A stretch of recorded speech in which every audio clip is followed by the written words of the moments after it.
new for me, and I'm really excited to do this. So today, Alena Porter and I are I'm gonna let her introduce herself. I'll introduce myself. We're discussing sexual and gender minorities, humbly recognizing our role in premature termination and how to increase retention. So this was basically my dissertation topic as well. And I learned a lot of great information about clinical treatment and what counselors are doing wrong and things that we can do better to help retain one of the most vulnerable populations. So I'm Dr. VanMeter, and I work for the Chicago School full-time. And I also own a private practice called Peace of Mind Counseling and Consultation. I am part of the LGBTQ plus umbrella and or community. So I'm excited to be able to share what I know from a personal perspective, but also what I know from the research that I've done and from working with clients of the LGBTQ plus population. So yes, there are many ways to say LGBTQ or plus. We're just gonna use LGBTQ plus because it's kind of all encompassing. So that's a little bit about me, and I'm gonna let Alena introduce herself. So I'm Alena Porter. I'm a recent alum from the Chicago School, and it's incredibly exciting to see all of my old professors presenting on different topics. And I feel so honored to be included as a presenter. I work in Southern Georgia. Columbus is supposed to be the second largest city, but that's really not saying much. It's still a very small town and very small town minded, and the counselor population is not very LGBTQ plus affirmative. Myself and one other counselor seek out LGBTQ people, and others sort of tolerate them. And so that's why this presentation is so important to me, to kind of hopefully bridge that gap so more counselors are comfortable working with LGBTQ plus individuals. So I guess you have to do it. Yeah, well. And Alena, while you're doing your slides, I'll be watching the chat, and then while I do my slides, you can watch the chat as well. Okay, be easier that way. Well, it's not letting me. Hold on, we're having some technical difficulties. There you go. So we are hoping that by the end of our presentation, you will be able to explain issues that are prevalent for LGBTQ plus youth and adults, understand the difference between sexuality and gender, and analyze heteronormative practices and how they can be harmful in treatment, apply skills to ensure safety for sexual and gender minorities, increase retention, and decrease premature termination. Next slide. There we go. So how LGBTQ people are more vulnerable. LGBTQ people face higher rates of discrimination, violence, and economic instability than their non-LGBTQ peers. Faced with fewer resources, employment opportunities, or social supports, sexual and gender minority human trafficking is more commonly overlooked and not reported by local and national governments. 40% of all homeless people are LGBTQ plus youth. Isn't that huge? Like almost half. A large percentage of the adult homeless population identify as LGBTQ plus, but are less likely to identify due to placement discrimination. Dual minority group LGBTQ individuals have an even higher chance of a poor counseling experience. Suicidal ideation and suicide attempts, as well as self-harm, are at an increased risk. And I want to tell you a little bit more about that. LGBTQ plus youth seriously contemplate suicide almost 3 times the rate of their heterosexual counterparts and are almost 5 times as likely to have attempted suicide. 40% of transgender adults reported making a suicide attempt. 92% of those attempts were before age 25. LGBTQ plus youth who come from highly rejecting families are 8 times as likely to have attempted suicide compared to LGBTQ peers who had little or no family rejection. Admittedly, we can't take the place of a family member, but if a client is rejected by their family and by a counselor, then they might believe the problem lies within themselves, increasing the risk that they're going to become suicidal or engage in self-harming behavior. Each episode of LGBTQ plus victimization, such as physical or verbal harassment or abuse, increases the likelihood of self-harm behavior by 2.5 times on average. Next slide. I'm going to add to that real quick. So in regards to even now having to deal with this pandemic and this crisis that we're in, a lot of the centers and resource centers are actually closed as well. I know in the state of Oklahoma, we have a huge equality center that's thrives on, donation of volunteers, and they had to shut their doors for now because of the pandemic. And so what we're seeing is I'm getting calls nightly about LGBTQ plus youth and adults getting kicked out of their homes or not having a place to go and being exposed to COVID. And so that's increasing the suicidal ideation and the rate of suicide right now in LGBTQ plus adults and peers. And so it's really important for us as clinicians or educators or just humans to also be aware of the vulnerable populations that are increasing suicide ideation and possible action in the here and now. And think about not even, say they haven't even come out yet. So you're 16 years old and gay in a house that people are not accepting, and you're stuck there 24/7 with people who don't know a big part of you. That would be, I can't even imagine what that would be like. That would be soul crushing to me. Absolutely. So ethnic versus sexual identity. Ethnic and sexual identity develop concurrently during adolescence, but the processes were different and not related. Ethnic identity development was shaped by growing awareness of the youth's ethnic and cultural heritage and was supported by peers, family members, and cultural markers such as food, music, and holidays. Sexual identity development was supported by community-based organizations, peers, and information from the internet. Sexual identity development was described as a private process, while ethnic identity development was viewed as a more public process. So basically, as you're evolving into your cultural heritage, it's celebrated. Sometimes there are specific ceremonies as you get to a certain age. Sexual identity is not the same. If you identify as anything other than heterosexual and your family is not accepting, or you think they won't be accepting, much of your identity development is done in secret or with a few peers that you believe will accept you. Yeah, for example, I had a client who was a youth, and they celebrated a quinceañera, and they were super excited about the quinceañera. Well, in sessions, the client was coming out to me about the quinceañera being kind of a stressful situation for this person. And they explained that this was a stressful situation for them because they didn't feel like they were being celebrated as a whole because their family didn't know that they identified as a sexual minority.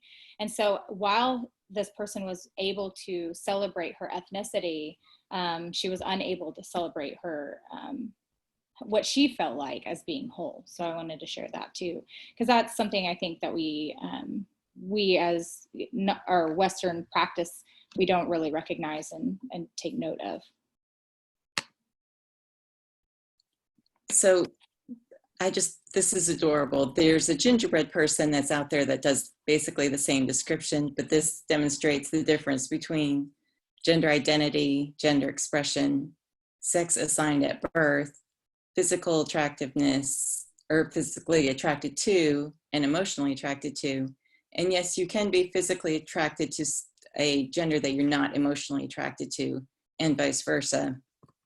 I have a male client right now that's struggling with this. He's physically attracted to men, but not emotionally, doesn't even really bond well with male friends, but would absolutely jump into bed with one if given the opportunity. And so it's difficult for him to wrap his mind around that. Did you have anything to add to that one, Dr. VanMeter? You're a little unicorn. Nope. I love the gender unicorn. The other one's called the gingerbread man. Okay.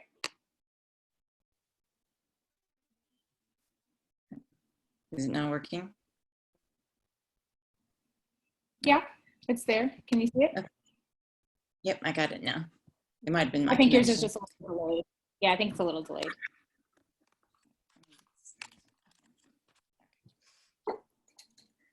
So why heteronormativity can be damaging. No matter who you are or where you come from, we subconsciously learn or are exposed to certain societal messages. They mold our beliefs, and it's our belief systems that become the lens through which we interpret the world. Building awareness of our implicit biases is key to interrupting heteronormative thinking. Beneath heteronormativity lies homophobia and transphobia. Homophobia and transphobia are multi-layered, and each can include conscious or subconscious beliefs that someone else or a group of people is bad, wrong, or less than.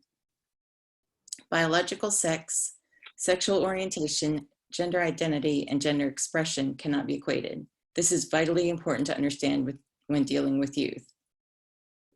Not communicating is still communicating. When teachers do not have LGBT inclusive circular materials or lesson plans, they are still sending a message to their students. When counseling offices do not have LGBT affirmative materials, they are sending the same unwelcoming message. Heteronormativity perpetuates the closet, and the closet is a hotbed for shame. To pick up off of Dr. Dalton's Beyond the Rainbow presentation, if anyone watched that, she reminded us that intake forms and assessments in counseling offices can be heteronormative, and therefore LGBTQ plus individuals will not feel welcome or understood, even though that may not be the case. As she said, it takes more than hanging a rainbow flag to create an LGBTQ plus friendly counseling environment.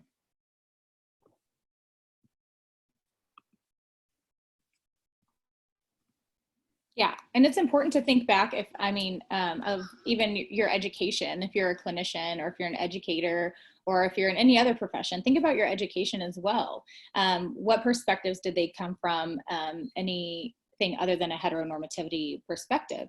It's important to really use reflection and awareness about what may be heteronormative and what may be not. Most of us in the LGBTQ plus community are used to the heteronormativity. And so though we recognize it, we may say, oh yeah, no, we don't really notice. But then in the next sentence, you might hear someone of the LGBTQ community say, man, I really wish that we were represented in the class, or I really wish we were represented in the media. So though I think there's this immunity and this cushion of heteronormativity, it's still very prevalent, and it does create this inclusive atmosphere by not perpetuating the closet, because the closet is a hotbed for shame. And I love that that saying, and that's why we put it at the bottom. Thank you, Alena. Did it change? And this is just a demonstration of heteronormativity. When you think of someone whose sex assigned at birth was male, oh, congratulations, it's a boy. His gender identity is male. His gender expression is masculine. He only has sex with women, and he marries one woman, and the opposite for females. And it's so easy for people to just think that binary, male or female, when so much of the population does not fit in those little boxes anymore. Absolutely. Something I really love, there's the school that my kids go to, instead of doing like a Mother's Day brunch or a Father's Day donut breakfast or whatever they do at schools, they implemented something called Folks Day. And so this was really groundbreaking for the different types of families that may be there and the different gender identities. So Folks Day for the kids is bringing in whoever you choose, whoever you see as a caregiver. And I think that was a really cool and innovative way to still celebrate families of all kinds. And yeah, so I think that's really awesome. I wanted to share that. That is really awesome. That would not happen now. That would not happen. Yeah, and well, in Oklahoma, we still have laws against it too in the public education system called homo promo. It's literally called no homo promo, and it's you can't promote or teach anything outside of the heteronormative realm because it's against the law. So some schools will make their own school policy and just create things like Folk Day, but other schools will not. Which leads us to competence. Yes. Literature suggests that by lumping individual sexual and gender minorities with other sexual minority groups and gender minorities, they have difficulty identifying and developing individual selves. LGBTQ plus people have an increased prevalence of lower physical health, having lower mental health, and having poor counseling experiences. Female psychologists are significantly more likely to view a gay, lesbian, bisexual lifestyle as accepting and provide gay affirmative therapy to GLB clients compared with their male counterparts. I'd like to note that we should not assume that an LGBTQ plus client presenting for therapy needs to discuss or work on any issues related to their gender or sexuality. Often they have already figured that out and are dealing with work stress or any other kind of stress or biological depression or what have you, and it has nothing to do with how they identify. It's also important to note that people come to us for their first session often at the weakest or worst point in their lives. And if we make them feel uncomfortable or judged because of their sexual or gender identity, they would have no reason to return for a second session. I'm honored that Dr. VanMeter wanted to share this presentation with me because this is a topic that is my passion. She was my internship professor and my passion project was an LGBTQ plus group. So I'm just following on that theme. About 10 years ago, I was shamed for my sexual identity. I would like to think that that's because the counselor was older and had come up through, the DSM-3 or whatever. Homosexuality was a disorder and she didn't know better, hadn't really adapted, and maybe that's true. But that's why it's so important that we know better now how to treat LGBTQ plus clients. And now I'm going to hand it over to Dr. VanMeter. Mm-hmm. Yes, and that's something that in my research I highlighted in the history of LGBTQ plus treatment, even in counseling and psychology, is for so long it was pathologized as an issue. Now we look at it more as dysphoria, the stress that is caused because of someone's sexual identity or gender identity. So it's not the identity in and of itself that is pathologized or that's supposed to be pathologized anymore, but we still struggle, I think, as a community and as a profession, straying away from the pathologizing of the identity in and of itself, and really recognizing that it's really the stressors and the complex trauma that occurs because we choose to, or because of the identity in and of itself. Sandra, you said, can you give me an example of intake forms that are more inclusive? Yes, absolutely. So for me on my private practice intake forms, and also in some of the agencies here in Oklahoma, I worked with them to modify their forms. And so we use, we don't ask gender necessarily. We just say, provide any, well, we have like their name or and then preferred name. Because sometimes with like, what we have Sooner Care or state insurance, you have to provide their legal name as well as, but we will go by whatever their preferred name is. Then we also have, instead of gender, we don't really look at gender as something that needs to be known until they're in the session. And so then we ask their pronouns. So we may put on an intake form preferred pronoun instead of gender. Or instead of biological sex, right? So it's just preferred pronoun. And then with sexual identity, if you want to put that on your intake form too, just leave it blank. So we would put sexual identity with a blank, because you can do the check boxes and things like that, but then you may be leaving someone out and you want to be extremely inclusive. So then you're allowing them to make their own identifications and you're allowing them to to state how they want to be addressed, which I think is really important in an intake form. So a lot of the agencies here that I've worked with, that's kind of what we've moved to, is kind of just making a blanket statement of preferred pronoun, preferred sexual identity, presenting problems, things like that, and just leaving it blank and allowing them to fill in the gap. Because a lot of times anyways, we get clients who won't, even our heterosexual clients who won't completely fill out the intake form because they don't want it on paper. And so we try to respect that as well. And then we just bring it into session and say, is there anything on the intake form that you would like to discuss or anything that made you uncomfortable? And that's kind of how we go about that. I hope that was helpful. So we're going to move. I'm sorry. Oh, go ahead. Sorry. No, go ahead. I can't remember whose presentation it was yesterday, but someone pointed out that it's not acceptable to just use the blanket they or them pronoun. Right. Like ask them what their preferred pronoun is. And I will admit that I've misgendered people. Not that long ago, I misgendered a person who I only knew as identifying as male. And I went in and met the person at the elevator and said she. And I don't even know where it came. I mean, biologically, the person was originally female, but I had never identified that person as female. And it just came out of my mouth. And I was like, oh, I'm so sorry. You know, I didn't mean anything by that. Yeah. And they were not upset. You know, you can accidentally misgender people. As long as you kind of own up to it, it usually just kind of floats on by. Yes, yes. And as a therapist, I say that to any of my clients, even my my cisgender clients or my heterosexual clients. I always say, you know, I may get it wrong.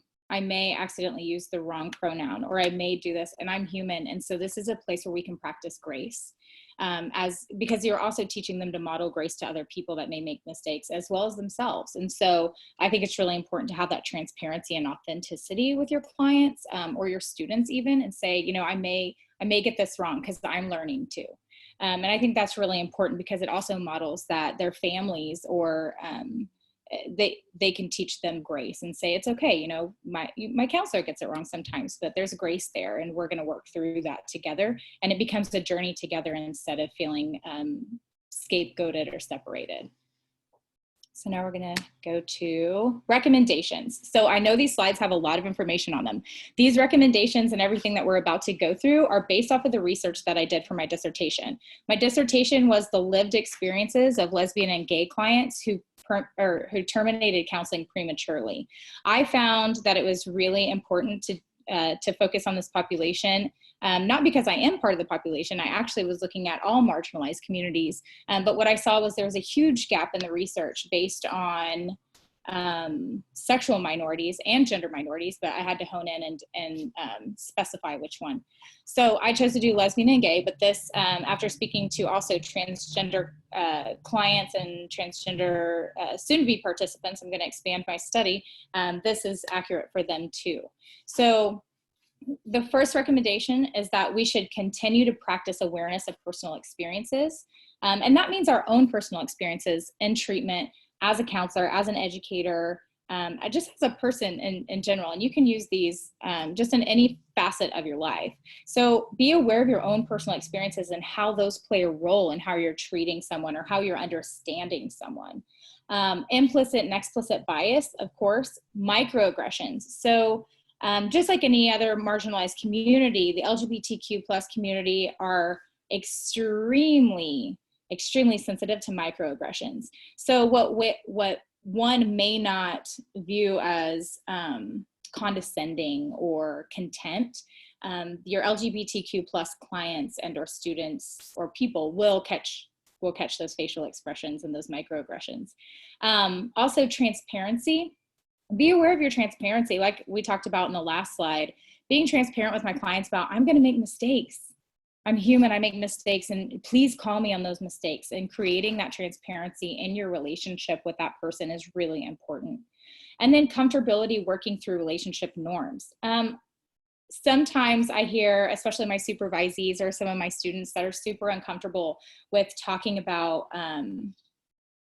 just bringing up sexuality or bringing up gender, because they're like, well, we don't want to bring up a topic that they may not want to be brought up or that is too sensitive, but that's what we do. That is our job. Our job is to comfortably work through relationships and ask questions and be transparent and authentic. And so it's really important to keep that all in mind while we're doing that. The second one is normalization should be used to maximize understanding, validate the client, and further promote curiosity of the LGBTQ plus client or student. Sometimes, one of the reports from my participants in my research study was very powerful to me, because this counselor, by report, was using normalization when this client would talk about their relationship. The counselor would continuously go back to, yeah, me and my husband do this too, or me and my husband have this too. And though this client, my participant, but this person's client, really enjoyed the interpersonal connection that they were making together by disclosure, it almost felt like to the client that the person treating them had to normalize their relationship so much that they weren't understanding it. And so we have to be careful about normalization. We want to normalize, but we don't want to over normalize. And so part of doing that is just validating them and promoting curiosity instead of comparison or assumption. The third one is empowering clients and students to make decisions about their present and future, empowering them to make choices about who to include in their support and how to navigate wellness. So often I see counselors in training and other counselors that I help train or consult with say, well, you want to include their family. Does your client want the family to be included? And what are those relationships like? We need to explore those relationships. What are the fears involved in making choices about including their support group? And do they have support? So those are all things that we would navigate through together. And fourth, remain current about new terminology related to identification and be open to asking students and clients what terminology they prefer and how to define it personally. So sometimes, I had a client come to me one time and say, hey, I'm Demi. And I was like, oh, okay, that is a new terminology for me. And this was a couple years ago. And I said, can you explain what Demi is to you? And that's how I represented it. I'm not like, oh, I'm going to look on Urban Dictionary and see what Demi means. Instead, I'm going to say, what does Demi mean to you? Same when I have a client that's bisexual. I ask them, what is bisexual to you? What does that mean to you? Because I've heard different structures and different ways that people integrate the definition for themselves. And I think it's really important to meet them where they're at, not where you're at. And so that can be really difficult because our own experiences, again, and our own biases and our own stuff come up into those sessions. And it's really hard to navigate that if we're not practicing awareness. So now we're going to move to the next one. And yes, apologies go a long way with the community. Good job, Cody. Thank you for that. Okay, so recommendations continue. This is some other recommendations that I found in my research. One is practicing organic neutrality. So I sort of created that word because I couldn't find a word that fit. So mindfulness kind of work with it, and then also neutrality, being neutral kind of played with it, but it didn't seem raw enough for me. So when I'm in a session, I practice organic neutrality by understanding myself well enough before I go into the session, but then also sitting with my client and incorporating the here and now in the session. What am I feeling in the present? What are they feeling in the present? Be curious about that instead of making assumptions, and practicing that mindfulness. So seeking the opportunity to meet that client in a clear state of being. So sometimes I have to literally create a space in my office where I'm like, okay, here's my stuff. Here's my experiences. I'm going to make this blue, beautiful ball out of it. And I'm going to honor this. And I'm going to say, wow, this is really beautiful. I don't want you to interfere with my session. So I'm going to set you outside of my door and I will come back to you when we're done. And so I literally physically and symbolically go and take it and set it outside my door so that I know that my stuff is set aside and I'm working clearly from the present with this client using empathy, transparency, and connection while suspending my own cognition and societal labels or stigmas. Much harder than just saying it. It is a continuous practice. and I'm still working on it. So it is not something that necessarily is perfected. It's kind of like looking at the Maslow's hierarchy of needs, and you're looking at, you know, the very top of the pyramid. It's like, oh, how do we get to self-actualization, right? But in session, that is something that kind of we're striving for, and that's what I call organic neutrality. So then next is practice an affirmative stance while respecting the vulnerabilities of disclosure. So we have had some presentations about affirmative therapy, but affirmative therapy goes beyond just therapy. It's actually a way of life. This means using unconditional acceptance in counseling and allowing clients to disclose without judgment of how or what they choose to disclose in counseling. A lot of times people will come in, I had couples come in for marital counseling. They're like, we just can't get along, or someone is non-monogamous and I am monogamous. And so we're working through these relationship boundaries, and we're working through these things. And it's my job as a clinician not to say like, oh, well, this presents trauma and relationship discourse because you've had experiences based on oppression and discrimination because of your sexual or gender identity. That would be an assumption on my part. I would have to wait as a clinician for them to bring that into the session. And I may ask, how does your sexual identity or how does your gender identity play a role in your relationship or play a role in whatever topic that they're bringing in? So sexual identity and gender identity are not always the topic of conversation in sessions. When I work with heterosexual clients, I don't make heterosexuality the topic of our conversations unless they bring that in, right? So it is important to identify that it's there, but then allow them to bring it into the session. So third, honor the ongoing feelings of emotional anguish and experiences of the LGBTQ plus clients that are not limited to grief and loss, ongoing discrimination and oppression, and ongoing disconnection. I think something we, as clinicians, what I found in my research, the major issues were coming back to, they wanted to focus so much on sexual identity and gender identity that they forgot to really focus on why they came in the beginning, which was they lost relationships and they're working on grieving, or ongoing discrimination and oppression in their daily lives and in their workspace. Also ongoing disconnection from others and wanting those connections. So those are topics to remember when working with LGBTQ plus clients.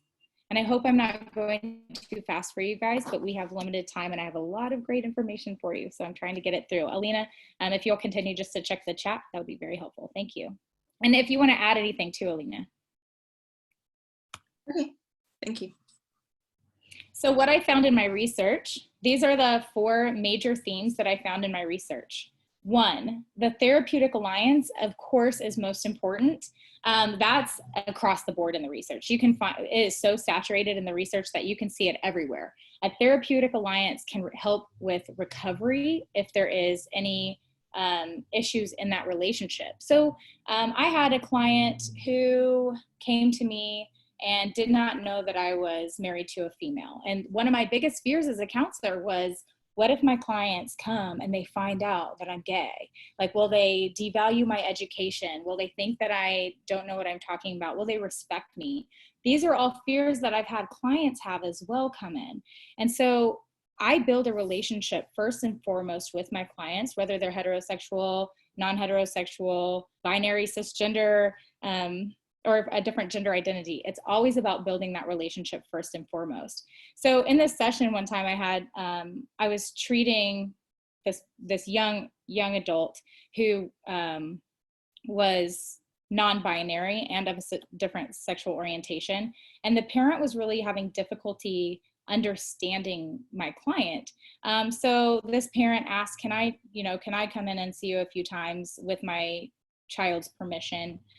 Just to learn more and be educated more about what's going on with my family. And I said, oh, absolutely. So this person comes in, really enjoys sessions, and uses very profane language, especially against the LGBTQ plus community. Does not faze me in session at all. I'm just very like, let's work through this. I'm meeting him where he's at. And then he comes into session one day and says, whoa, so my kid told me something. I was like, yeah, they said they saw you at a community event. Okay, just sat there and understood. Okay. And this client said, my child said that you're gay. And I just kind of looked at him and I said, yeah. I said, does my sexual orientation or gender identity decrease the value of the work that we've done together? And he said, no. And I said, okay. I said, would my sexual identity or my gender identity impact where we're going in our sessions? And he said, no. I said, okay, back to you then. If you want to talk about it, I'm open to it. I'm transparent. You can ask me any questions. I said, but really these sessions aren't about me, they're about you. And so, I just kind of like reflected that back to him. And he said, well, I just don't understand why you never stopped me from saying all the things that I say about the LGBTQ plus community. And I said, because I was meeting you where you're at, and that's okay. I was providing you grace. And I hope that one day you can provide your child that grace while you're learning. And so it was just a really good session because that therapeutic alliance was so strong already that it didn't impact us. So we got back where we started and it was fine and we just picked up. The other one that I saw was interpersonal interference. So this is another word that I coined because, I just lost my train of thought. Transference and countertransference were not effective for me. It wasn't exactly what was going on with my participants and what they described in their stories. Interpersonal interference was that the counselor in and of themselves were taking their own personal stuff and letting it interfere in the session, which is why I also came up with the word organic neutrality. So that was just a really important theme that I found, was a lot of counselors were bringing in their own stuff. Hold on, I see that we have a quick question. What about the youth who is fearful about coming out to parents? Yes, we'll talk about that in a minute. I actually have a really great way to help encounter that.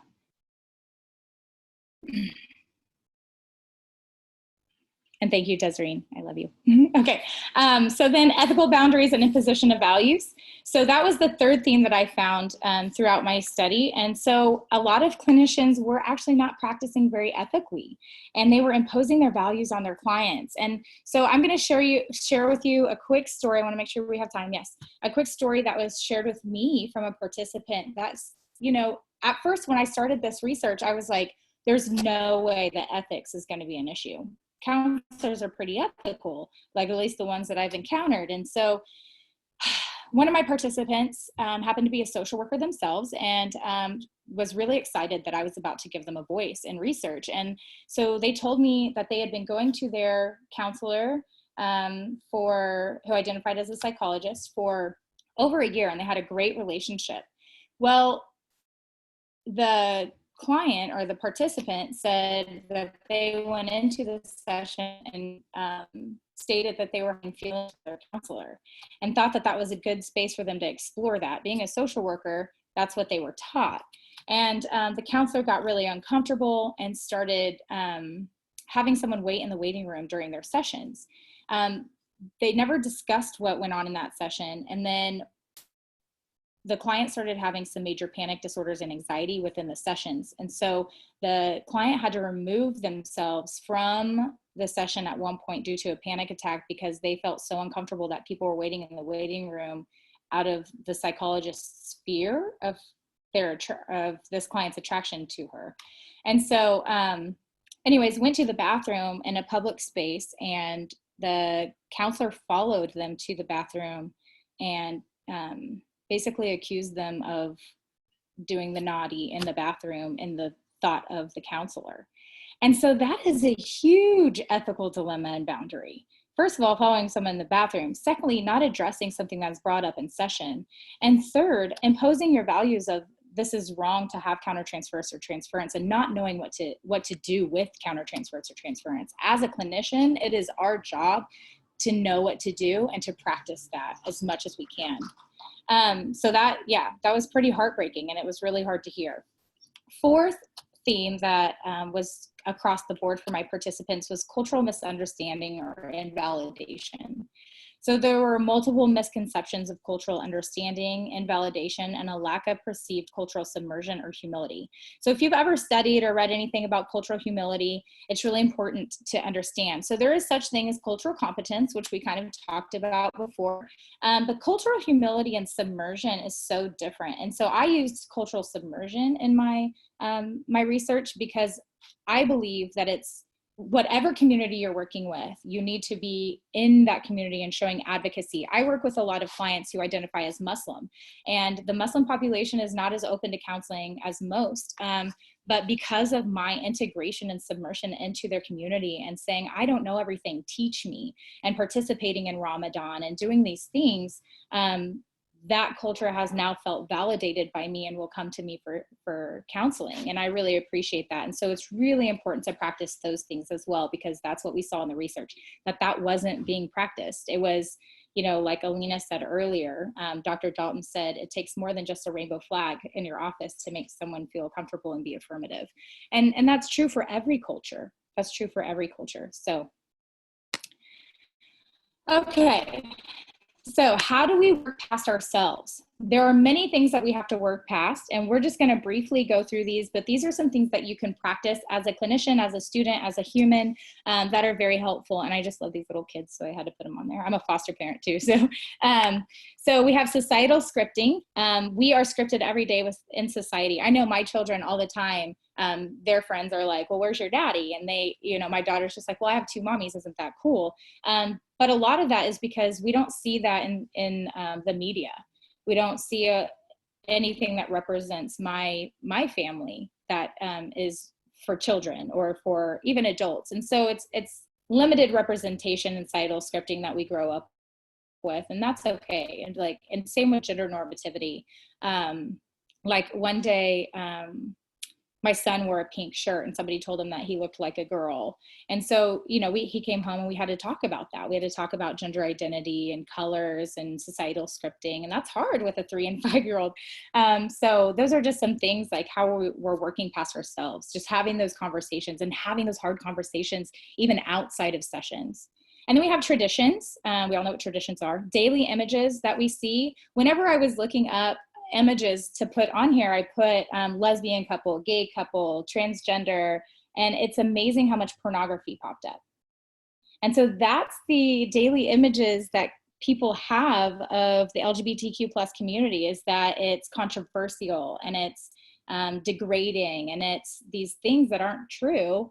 And so it's really important to understand what we're being fed as well by these daily images and how that plays a part in the way that we relate to our clients or students.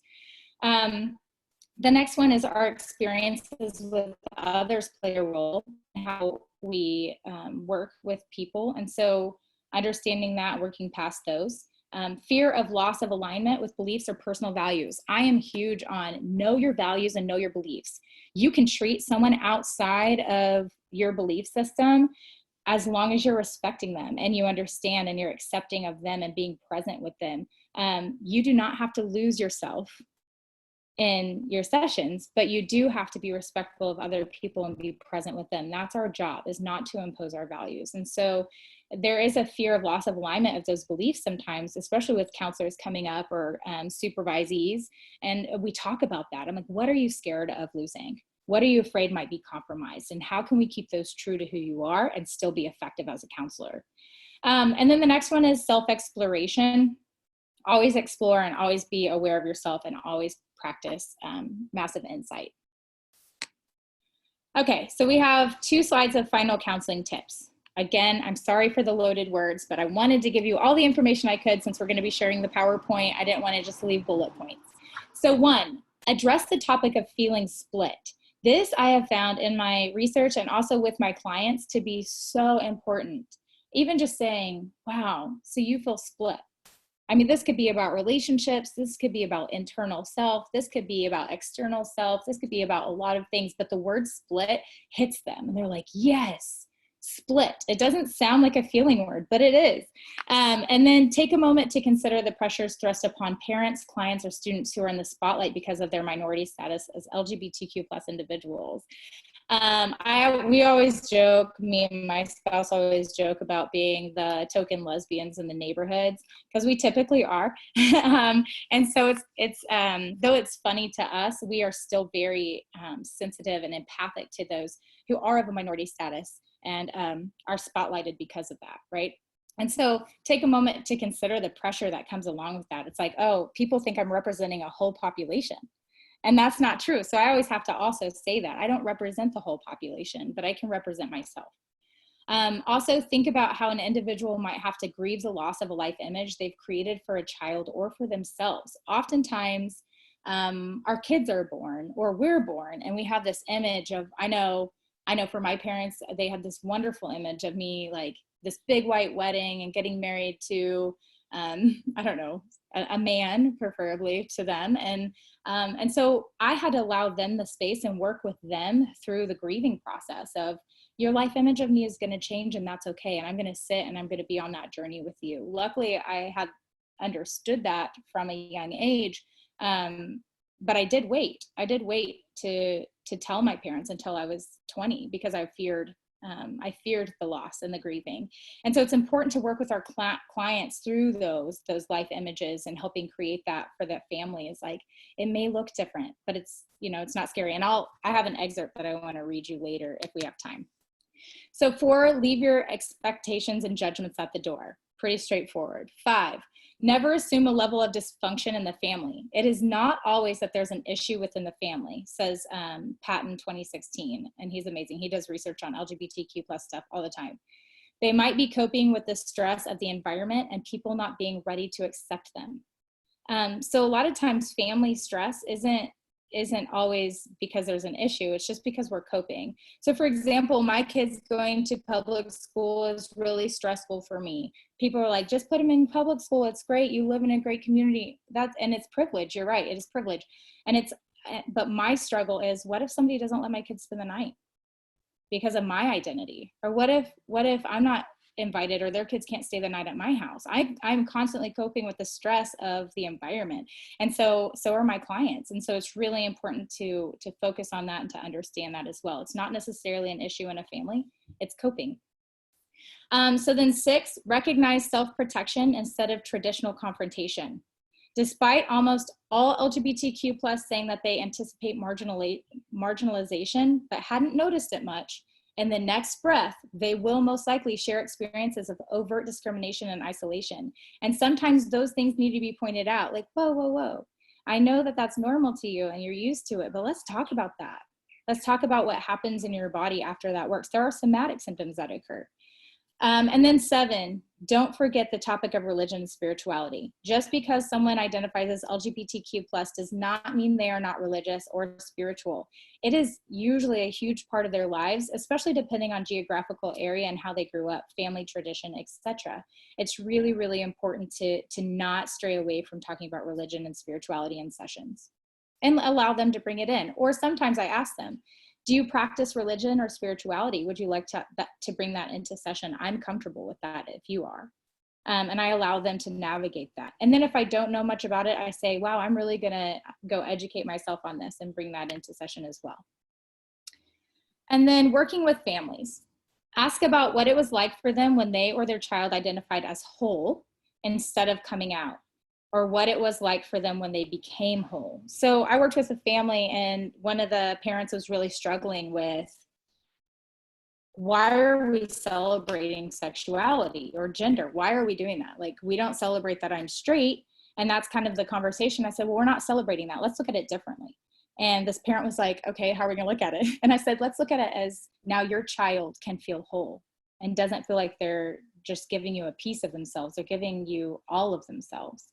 And that was a huge turning point for this parent. And they were like, okay. I said, so we're not celebrating coming out, because we all come out. If you look at the word coming out, we all have a secret, or we all have something that we want to tell someone that we feel shame about, and that's coming out.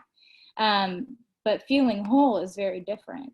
And so that's an important phrase that I use in my sessions. Also, ask what their journey has been like for their relationship with friends and family. Oftentimes there's a lot of pain there. And it does play a part in their daily roles and activities. I know I have to really work past myself sometimes, and I hear my clients have to work past themselves, especially in a profession, at a job, of like, because there's sometimes a lack of protection for LGBTQ plus people. And if I come out, if I talk about my family, will I get fired? So these are all just very important things.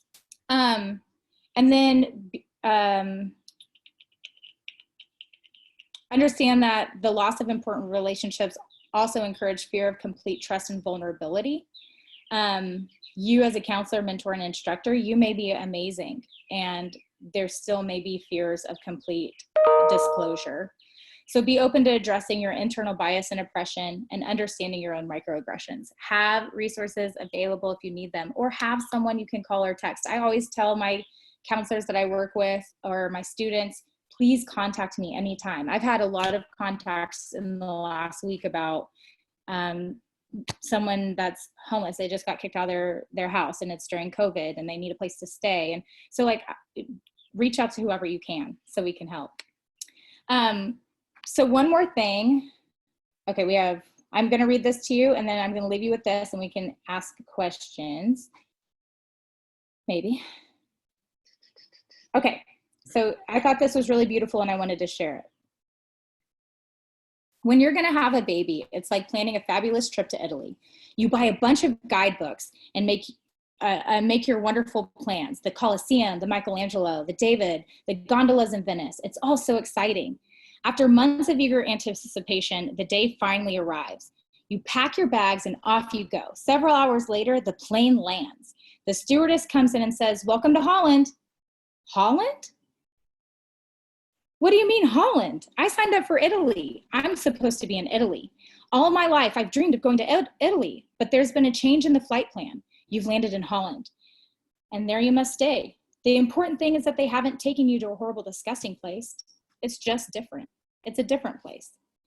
So you must go and buy new guidebooks. You must learn a new whole language, and you will meet a whole new group of people that you never would have met before. It's just a different place. It's slower paced, less flashy than Italy, but after you've been there a while and you catch your breath, you look around, you begin to notice that Holland has windmills, and Holland has tulips, and Holland is beautiful. Everyone you know is busy coming and going from Italy, and the rest of your life you will say, "That's where I was supposed to go. That's what I had planned."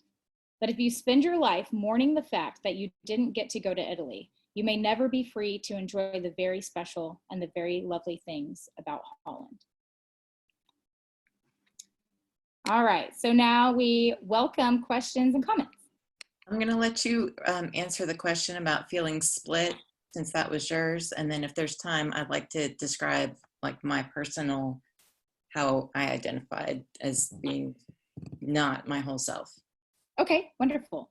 So Desiree, is feeling split the same as feeling torn? Because my ignorance, oh, you're not ignorant, sweetie. I am having, okay, in BPT research now, so don't want to be confused. Okay, so yes, feeling split and torn are a little bit different. Feeling torn is you're being pulled either way. Feeling split is you have this identity and you have this identity and you don't know how to merge them together. So feeling torn is like they're still kind of meshed and merged, and it's kind of a gray area, whereas feeling split is they are complete opposites. Like for me, growing up, I'll just use an example, a personal example, because it's easier. Growing up, I had a boyfriend for 4 years, and I was the captain of a cheerleading team, and I played it really, really well, but I really felt split. I didn't feel torn between who I was. I knew who I was.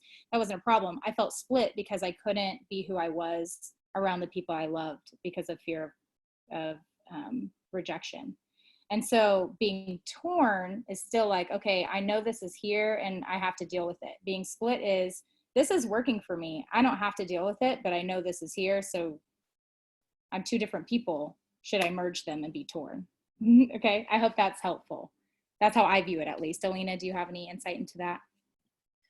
For me, you use, I think, becoming whole, and I call it becoming your true self. And I suppressed my bisexuality during like a 15-year marriage. And so when I decided that that was not going to happen anymore, I thought of my bisexuality a lot like my left arm. well, I'm right-handed, so I don't actually have to have a left arm. I could live without it. I did live without being bisexual for a long time, but I'm kind of attached to it and it's part of me and I'd like it to be there. And so that's kind of how I thought about, you know, being bisexual. Like it's part of me. I could hide it, don't really want to. Yeah, very cool. I hope that's helpful. Any other questions? Any other feedback about youth coming out to parents and how to prepare them? Alena, do you want to start with that? I know you have a lot of experience with that one. Well, I mean, ultimately there's no complete preparation, but you do kind of prepare them and pre-grieve the process. If they're pretty sure they're going to be rejected, make sure they have a plan B. Where are you going to live if you're thrown out? You know, what's more important to you, being your true self or being a part of your family? Because sometimes it is going to be being a part of your family. Mm-hmm. And so you just kind of go through the whole process with them and make sure that they've kind of thought of everything they can and, you know, hope for the best, but prepare for the worst. Mm-hmm. Well, a lot of my clients actually come out or become whole with me. So I'll say, you know, if you're scared, and I also work with the parents or the family members or the caregiver, whoever that may be. I may say, you know, do you want me to work with them to help them educate and understand things? So I might even just email them a couple articles about the positives of being able to be whole, and then some of the negative attributes that happen if they can't be. And then I sit with my client and I ask them, do you want me to be a part of this journey? Because I'm more than happy to sit as kind of a mediator through this process. And ever since I've done that, the caregivers feel comfortable reaching out to me saying, hey, like, I'm really struggling today. I have a question, or whatever. So that's really worked for me, is just being a part of that journey. Thank you so much, guys, for coming. I'm so sorry we're running out of time, but I've got to get on and do another presentation. So I really appreciate you guys coming, and it has really been an honor to talk about this topic with you and to be personable and authentic with you. So thank you so much, and I appreciate all of you. I do as well. Thank you very much for coming.